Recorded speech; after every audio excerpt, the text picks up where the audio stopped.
قالو کہنے لگے یا ابانا اے ہمارے باپ انا ذهبنا نستبق وترکنا یوسف عند متاعنا فاکلہ الذئب،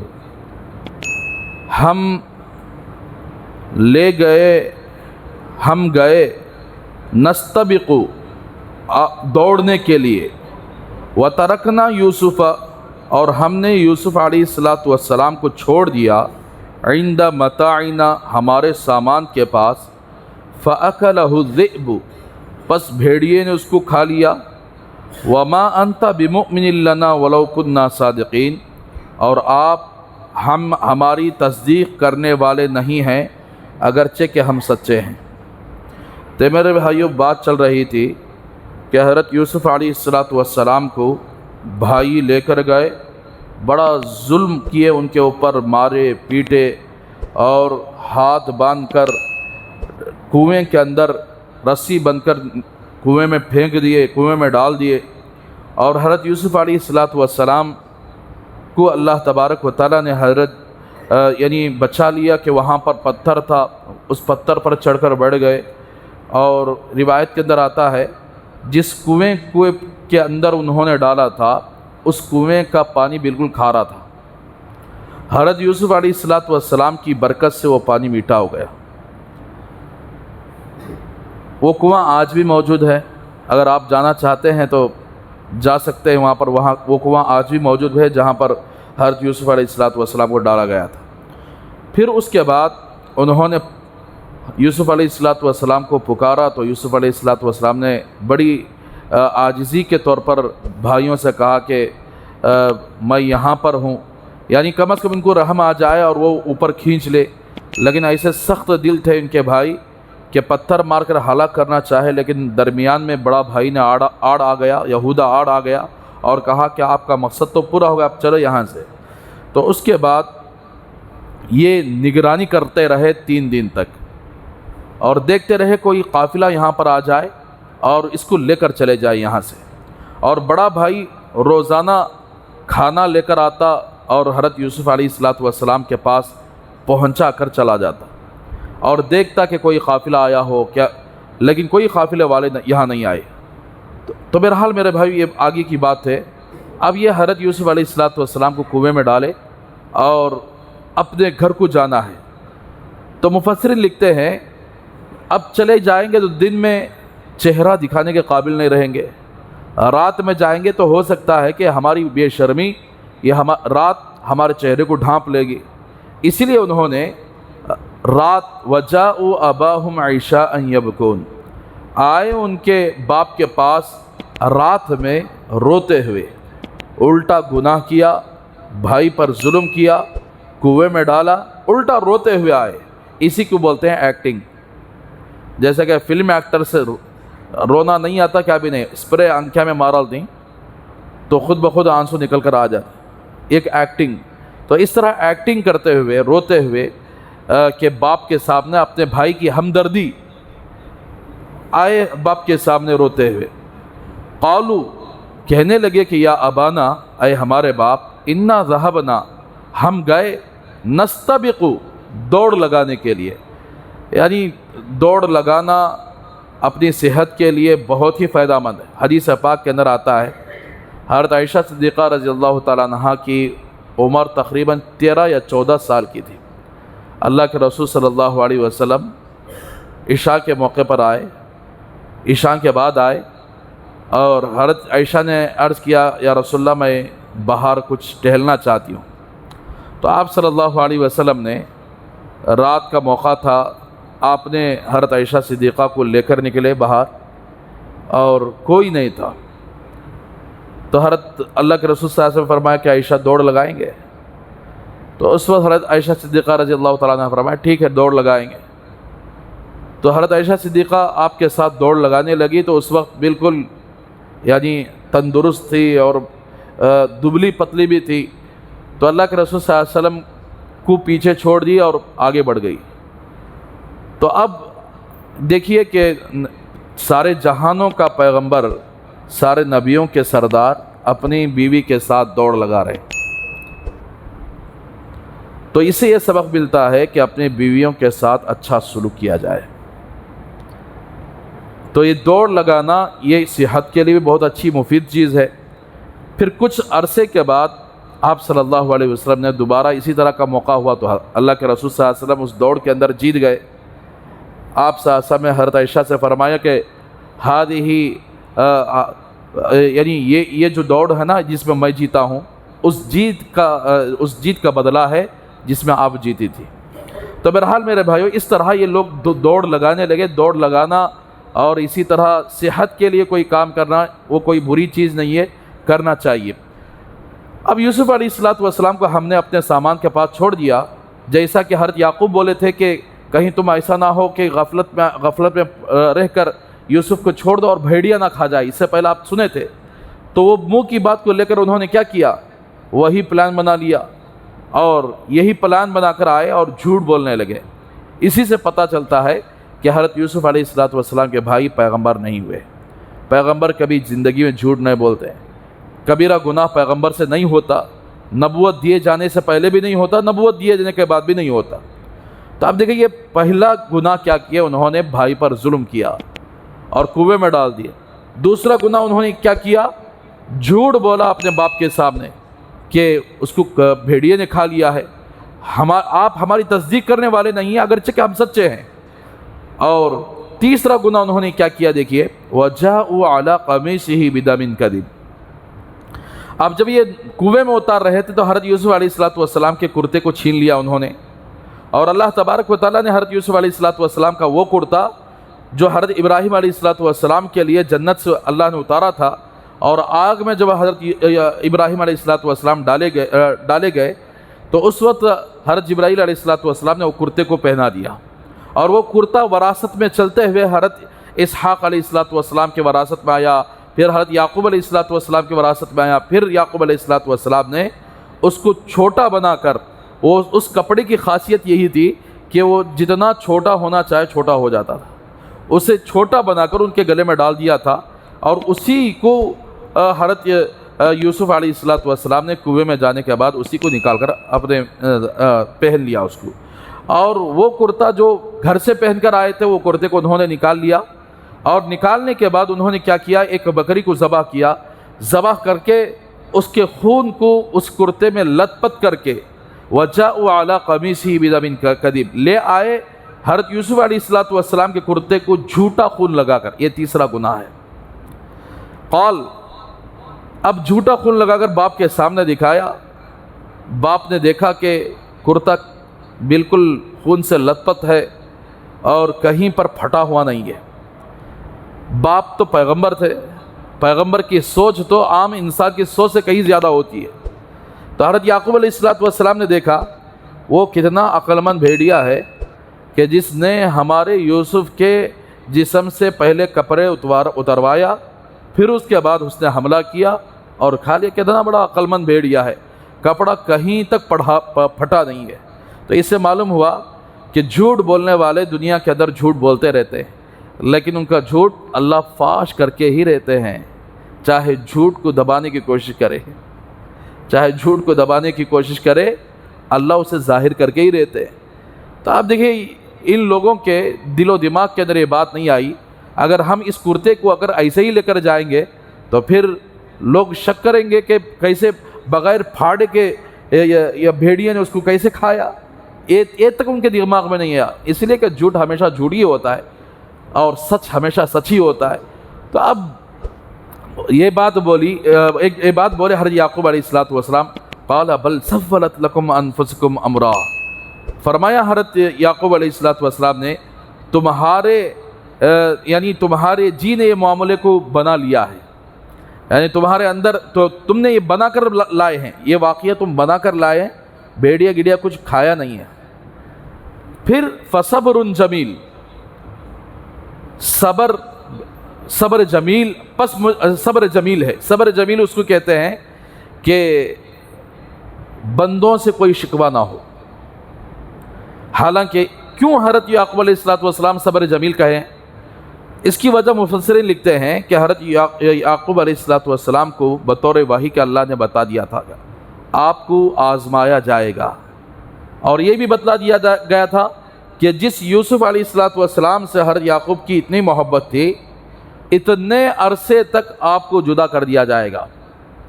تو جب وحی کے ذریعے آپ کو بتلایا گیا، اور لکھتے ہیں کہ 40 سال تک اللہ نے بیٹے کو باپ سے الگ رکھا۔ دو چیزیں ہیں اولاد کے سلسلے میں، دو چیزیں ہیں۔ ایک چیز یہ ہے کہ اولاد اگر مر جائے تو ماں باپ کچھ دن تک صدمے کو سہتے ہیں، اس کے بعد بھول جاتے ہیں۔ لیکن اگر کسی ماں باپ کی اولاد گم ہو جائے، غائب ہو جائے، پھر وہ زندگی بھر کے لیے تڑپتے ہیں۔ اب یہاں حضرت یعقوب علیہ السلام کو پہلے ہی پتا تھا کہ یوسف علیہ السلام کے بھائی مکر کریں گے، جیسا کہ سنا دیا تھا یوسف کو کہ دیکھ تیرے بھائی کے سامنے ایک خواب کا تذکرہ نہ کرنا، ہو سکتا ہے تجھ پر حسد کرنے لگیں گے۔ دوسری چیز، بارہا یوسف علیہ السلام کو ان کے بیٹوں نے چھیننے کی کوشش کی تھی کہ بھیجو ہمارے ساتھ، بھیجو۔ حضرت یعقوب منع کرتے رہے، پھر آخر میں ایک ایسا پلان بنا کر آئے جس سے حضرت یعقوب علیہ السلام کو ڈر بھی تھا کہ حضرت یوسف کو یہ ضائع کر دیں گے۔ دوسری چیز یہ تھی کہ اب نہیں بھیجیں گے تو باپ کے احترام میں تو اب یوسف کو چھوڑ دیں گے، اگر باپ ان کے آنکھوں کے سامنے غائب ہو جائیں گے تو یوسف کو مار دیں گے۔ اس لیے حضرت یعقوب علیہ السلام نے یوسف علیہ السلام کو ان کے ساتھ بھیج دیا۔ تو اب اسی لیے حضرت یعقوب علیہ السلام کو پہلے ہی پتہ چل چکا تھا کہ اللہ تبارک و تعالیٰ آزمائیں گے اور یوسف کو یعقوب علیہ السلام سے جدا کریں گے۔ 40 سال یہ جدائیگی ہوگی، اس لیے نہ اپنے بیٹوں سے شکوہ کیے، اور چاہتے تو تلاش کرواتے، چلو بھائی کس جنگل میں تم چھوڑ کر آئے تھے، کہاں بھیڑیا کھایا، ذرا چلو دکھاؤ دیکھیں گے، کہاں خون پڑا دکھاؤ دیکھیں گے، چلو دیکھیں گے جا کر جنگل کے اندر، 3 کلومیٹر کے دور پر جنگل تھا۔ نہیں سوال کیے، فرمایا فصبر جمیل، صبر جمیل ہے، واللہ المستعان علی ما تصفون، اور اللہ یعنی مدد کرنے والا ہے، اللہ مددگار ہے، جو کچھ کہ تم بیان کرتے ہو اس پر اللہ مددگار ہے۔ اللہ یعنی پتا تھا کہ حضرت یوسف علیہ السلام کو بھیڑیا نہیں کھایا تھا۔ اب دیکھیے، مدین سے لے کر مصر کے درمیان یہ کنواں پڑتا ہے۔ میں نے آپ کو اس سے پہلے بتا دیا تھا کہ شہر والے آس پاس پہ جو کنویں رہتے تھے اس سے پانی حاصل کرتے تھے، کوئی یہاں تک نہیں آتا تھا۔ اب یہاں تک آنا بولے تو یہ مدین کا راستہ بھی نہیں ہے، مدین سے مصر کا راستہ بھی نہیں ہے۔ اب اس کی مثال ایسے سمجھو کہ پونور جانے کا راستہ الگ ہے، نیمن پلی جانے کا راستہ الگ ہے، لیکن پونور کے جانے کے راستہ گئیں گے وہاں بھی آپ کو یہ ملے گا، یعنی وہ باہر کا روڈ ملے گا آپ کو، رنگ روڈ ملے گا۔ نیمن پلی کا راستہ بھی جائیں گے تو وہی روڈ ٹچ ہوگا آپ کو۔ اب پگنور کو جانے والا کوئی نیمن پلی کے راستے میں چلا جائے، پگنور کو جانے والا تو نیمن پلی کے راستے میں جاتا ہی نہیں ہے، اس لیے کہ راستہ ادھر کا ہے۔ تو اب مدین سے لے کر مصر کو جانے والا راستہ یہ نہیں پڑتا ہے۔ اس کے باوجود بھی دیکھیے اللہ تبارک و تعالیٰ کا کرنا ایسا ہوا کہ مدین سے لے کر مصر تک جانے والا ایک قافلہ اپنا راستہ بھٹک چکا تھا، پونور کے جانے کے راستے کو جانے کے بجائے ایسا نیمن پلی کے راستے کو آ گئے، لیکن رنگ روڈ تو ملتا ہے وہاں سے، ویسا راستہ تو ملتا ہے۔ اب یہ بھول کر آئے ہیں یا اللہ کا نظام ہے؟ یہ سب اللہ کا نظام ہے۔ اگر اللہ چاہتے تو یوسف علیہ السلام کو کنویں سے نکال کر اپنی قدرت سے جبرائیل علیہ السلام کے ذریعے نکلوا کر واپس گھر بھیج سکتے تھے، لیکن اللہ کا نظام ہے۔ اسی لیے اللہ تبارک و تعالیٰ کی حکمت کو کوئی دوسرا نہیں سمجھ سکتا۔ ہندوستان کے حالات جو چل رہے ہیں آج کل کہ ہر طرف سے دباؤ، ہر طرف سے ظلم، ہم سمجھ رہے ہیں کہ ظلم جو ہو رہا ہے، اندھیری رات ہے، لیکن اس کے پیچھے ضرور روشنی ہونے والی ہے۔ اس کی کڑیاں ہم کو اندازہ نہیں ہوتی آگے کیا ہونے والا ہے۔ تو بہرحال میرے بھائیو، اس طرح وجاءت سیارۃ، سیارہ کہتے ہیں پانی پلانے والی جماعت کو۔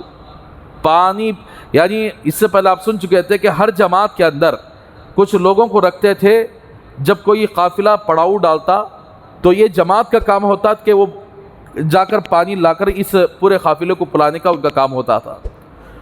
تو اب اللہ تبارک و تعالیٰ نے ان کو راستہ بھٹکوایا، اور جہاں حضرت یوسف علیہ السلام کا کنواں تھا وہاں پر انہوں نے آ کر پڑاؤ ڈالا اور پانی پلانے کی خدمت لینے والوں کو بھیجا، جاؤ پانی لے کر آؤ۔ تو اب یہ پانی پلانے والا قافلہ آیا، وَجَاءَتْ سَيَّارَةٌ، اور قافلہ آیا یعنی پانی پلانے والا قافلہ آیا، فَأَرْسَلُوا وَارِدَهُمْ، پس انہوں نے اپنے پانی پلانے والوں کو بھیجا، فَأَدْلَى دَلْوَا، یعنی وَجَاءَتْ سَيَّارَةٌ، قافلہ آیا اور پانی پلانے والوں کو بھیجا، فَأَدْلَى دَلْوَا، اب وہ آئے اپنا ڈول اس کے اندر ڈالے۔ کون تھا وہ جو پانی پلانے کی جس کی ذمہ داری تھی؟ وہ مالک ابن دغنہ تھا، جو ہٹا کٹا موٹا، اور لوگ اسے پانی پلانے کے لیے لے کر جاتے تھے۔ اب وہ آیا اور ڈول ڈالا کنویں کے اندر، قال یا بشرا ھذا غلام، تو جیسے ہی ڈول ڈالا تو حضرت یوسف علیہ السلام فوراً رسی کو پکڑ لیا اور ڈول کے اندر بیٹھ گئے۔ اب وہ کھینچتا گیا، بھئی یہ کیا اتنا وزن آ رہا ہے، اتنے بار میں نے کنویں کے اندر پانی سینچا ہے لیکن یہ بڑا خطرناک وزن پانی ہے نا، یہ اتنا بڑا وزن ہے۔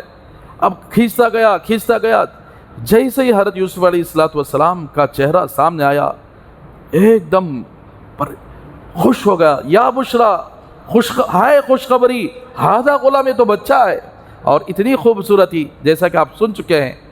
اور یہ خوبصورتی بعض مفسرین یہ بھی فرماتے ہیں ان کی دادی حضرت ابراہیم علیہ السلام کی بیوی حضرت سارہ علیہ السلام کو اللہ نے یعنی 1/3 حسن عطا فرمایا تھا۔ اسی سارہ علیہ السلام کی خوبصورتی کو دیکھ کر وہ بادشاہ نے قید کیا تھا اور بدکاری کے لیے ہاتھ بڑھایا تھا، اللہ نے ان کے ساتھ یعنی عذاب کا معاملہ کیا، اس کے ہاتھ کو شل کر دیا تھا جیسا کہ آپ سن چکے ہیں۔ تو وہی سارہ ہے ان کی دادی، حضرت یوسف علیہ السلام کی دادی، اللہ نے ان کو 1/3 حسن عطا فرمایا تھا، اور حضرت یوسف علیہ السلام کو 2/3 حسن عطا فرمایا، یعنی دادی کا حسن منتقل ہو کر پوتے کے اندر آیا تھا۔ تو یوسف علیہ السلام کا اتنا حسن تھا کہ دیکھ کر کہنے لگا ہائے خوشخبری، ہے تو غلام ہے۔ بعض مفسرین فرماتے ہیں کہ بشرا ایک آدمی کا نام تھا، اس کو بلایا مالک نے کہ اے بشرا دیکھو یہاں بچہ ہے۔ اب ڈول میں سے نکالے، وَأَسَرُّوهُ بِضَاعَةً، انہوں نے اس کو چھپایا تجارت کا سامان بنا کر، یعنی اب اٹھا کر کسی قافلے والوں کو خبر نہ ہو پائے۔ بعض مفسرین لکھتے ہیں کہ اس بچے کو نکال کر مالک ابن دغنہ نے یہ پلان بنایا کہ اگر قافلے والے پوچھیں گے تو میں کہہ دوں گا کہ کنویں کے مالک لوگ موجود تھے، انہوں نے اس بچے کو میرے حوالے کر دیا اور کہا کہ اس کو لے جا کر منڈی میں بیچ کر آؤ اور ہمیں پیسہ واپس کر دو۔ وہ زمانے کے اندر انسانوں کو غلام بنا کر، عورتوں کو باندیاں لونڈیاں بنا کر بیچ دیا جاتا تھا۔ تو اب حضرت یوسف علیہ السلام کے بارے میں اس نے کہا کہ اتنا خوبصورت بچہ مصر کو جا رہے ہیں اور کیسے بھی اگر غلام کے بازار وہاں لگتے ہیں، اس بچے کو لے جا کر میں بیچوں گا تو مجھے اتنا پیسہ ملے گا۔ اس لیے اس نے پلان بنایا کہ یہ بچہ اگر میں فلاں کنویں کے اندر ملا ہے تو سارے قافلے والے شریک ہو جائیں گے، ہمنا بھی حصہ ہونا چاہیے۔ تو اس لیے اس نے یہ سوچا کہ چلو یہ پلان بنائیں گے کہ وہاں کنویں والا موجود تھا اور اس نے اس بچے کو میرے حوالے کیا، جاؤ بیچ کر مجھے پیسے لا کر واپس کر دو۔ تو یہ پلان بنایا، یہ ایک تفسیر تو یہ کرتے ہیں۔ بعض مفسرین فرماتے ہیں کہ اس کی وَأَسَرُّوهُ بِضَاعَةً، بھائیوں کی طرف اس کو لوٹاتے ہیں۔ بھائیاں 3 دن تک نگرانی کر رہے تھے کہ ابھی کوئی قافلہ نہیں آیا، 3 دن تک بھٹک رہے تھے، وہیں پر کھانا پہنچا رہے تھے۔ اب 3 دن کے بعد کھانا پہنچانے والوں کی ذمہ داری جو تھی، جب دیکھا تو یوسف نہیں تھے، بھائیوں کو جا کر بول دیا گیا کہ بھائی وہاں پر نہیں ہے، تو یہ بھاگتے ہوئے آئے۔ اب دیکھے کہ ان کے پاس بچہ موجود ہے، انہوں نے کہا اوئے یہ بچہ تمہارا نہیں ہے، یہ غلام ہے ہمارا، یعنی بھائی کو انہوں نے غلام ہی بنا دیا، یہ بھاگا ہوا غلام ہے، لہٰذا تم اس کو نہیں لے جا سکتے، ہاں آپ قیمت دے کر لے جا سکتے ہیں، آپ قیمت دے ڈالو، اس وقت آپ لے جا سکتے ہیں۔ تو بھائیوں نے ان کو چھپایا اور تجارت کا سامان بنا کر چھپایا، یعنی ان کو تجارت کا سامان بنا کر کہا کہ یہ ہمارا غلام ہے، بھاگا ہوا غلام ہے۔ اب حضرت یوسف علیہ السلام دیکھ رہے ہیں، چاہتے تو ان کا بھانڈا کھول سکتے تھے وہاں پہ، لیکن بھائیوں نے ڈرایا دھمکایا اشاروں سے، اور حضرت یوسف علیہ السلام خاموش ہو گئے۔ واللہ علیم بما یعملون، اور اللہ جانتا ہے جو کچھ وہ کر رہے ہیں۔ اللہ یہاں یہ غلام وقتی طور پر بن رہے ہیں، لیکن آگے جا کر حضرت یوسف علیہ السلام کو کیا مرتبہ ملنے والا ہے یہ بھائیوں تک پتہ نہیں، وہ اللہ جانتا ہے۔ وَشَرَوْهُ بِثَمَنٍ بَخْسٍ دَرَاهِمَ مَعْدُودَةٍ، انہوں نے اس کو بیچ دیا گنے ہوئے چند درہموں کی قیمت کے بدلے میں۔ بخسن دراہم معدودہ، یعنی بخس کہتے ہیں 40 کے اندر کی پیسے کو اگر بخس کہتے ہیں، چند پیسوں کے، اس میں وہ زمانے کے اندر پیسے، ایک تو پیسہ ہوتا تھا تول کر پیسے دیتے تھے، یعنی تول کر پیسہ دیا جاتا تھا، 40 کے اندر کا جو پیسہ ہوتا تھا وہ گن کر دیا جاتا تھا۔ تو اب یہاں پر اتنی گھٹیا قیمت، یعنی جسے گنا جا سکے، ایک دم کم قیمت جسے گنا جا سکے، 40 کے اندر مفسر نے فرماتے ہیں کہ 20 درہم میں انہوں کو حضرت یوسف علیہ السلام کو بیچ، 20 درہم کے اندر، اور بعض فرماتے ہیں 20 پر 2 درہم کے اندر بیچ دیے، اس لیے کہ 10 بھائی تھے، 2 درہم آپس میں بانٹ لیں گے، اور بنیامین ان کا بھائی تھا، ان کو بھی 2 درہم دے دیں گے۔ تو اس طرح گنے ہوئے چند درہموں کے بدلے میں حضرت یوسف علیہ السلام کو غلام بنا کر بیچ دیا۔ وَكَانُوا فِيهِ مِنَ الزَّاهِدِينَ، اور یوسف علیہ السلام کے معاملے میں یہ بے رغبت تھے، یعنی بیزار تھے، چلو بھائی نکل جاؤ یہاں سے۔ ہم اگر یہ قافلے والے اگر پوچھتے فری میں دینے کے لیے بھی تیار تھے، یہ مطلب ہے، یعنی فری میں بیچنا بھی چاہے تو فری میں بھی دے سکتے تھے، اس لیے کہ یوسف علیہ السلام کو یعقوب علیہ السلام سے جدا کرنا تھا۔ تو دیکھیے ان کی حسد کی آگ کہاں تک بھڑک چکی ہے۔ آج بھی بھائیوں کے اندر ایسا ہی ہو نا، ایک کو دیکھو گے تو دوسرے کو جلتا، ایک دوسرے بات چیت ختم، ایک دوسرے کے آ کر برائیاں پیچھے۔ بھائی آپ کا بھائی ہے، خونی رشتہ ہے، کیا بھول چکے ہیں ہم لوگ کہ بچپن سے اس کے ساتھ زندگی گزار کر جب بڑے ہو جاتے ہیں، شادیاں ہو جاتی ہیں، کیوں اپنے بھائیوں کے ساتھ یہ معاملہ کر دیں؟ محبت سے رہو، ایک دوسرے کا ساتھ دو، ایک دوسرے کے ساتھ خیر خواہی کرو۔ تو بہرحال میرے بھائیوں، حضرت یوسف علیہ السلام کو ان کے حوالے انہوں نے یعنی کچھ درہموں کے بدلے میں بیچ دیا اور 20 درہم لے کر واپس لوٹے۔ اب اس کے بعد حضرت یوسف علیہ السلام کی تقدیر اور حضرت یوسف علیہ السلام کو اللہ کہ کیا نوازنا چاہتے ہیں، آگے کی آیتیں آئیں گی انشاءاللہ۔ اسی لیے میرے بھائیوں اللہ نے فرما دیا کہ یہ احسن القصص ہے، بڑی بہترین صورت ہے، اس کے اندر بہت ساری عبرتیں ہمیں ملتی ہیں۔ اسی لیے پیسوں کے لیے ایسے غدار کے کام نہیں کرنا چاہیے۔ پیسے آج رہیں گے، ختم ہو جائیں گے، لیکن گناہ ہمیشہ رہے گا۔ بہرحال اللہ سے دعا کریں کہ اللہ ہم سب کو حضرت یوسف علیہ السلام کے واقعے سے عبرت لینی چاہیے، عبرت لینے کی توفیق عطا فرمائے۔ ہم سب کو سچائی کے ساتھ آپس میں رشتہ داری کا لحاظ رکھتے ہوئے اپنے بھائیوں کے ساتھ حسن سلوک کرنے کے اللہ ہم سب کو توفیق عطا فرمائے۔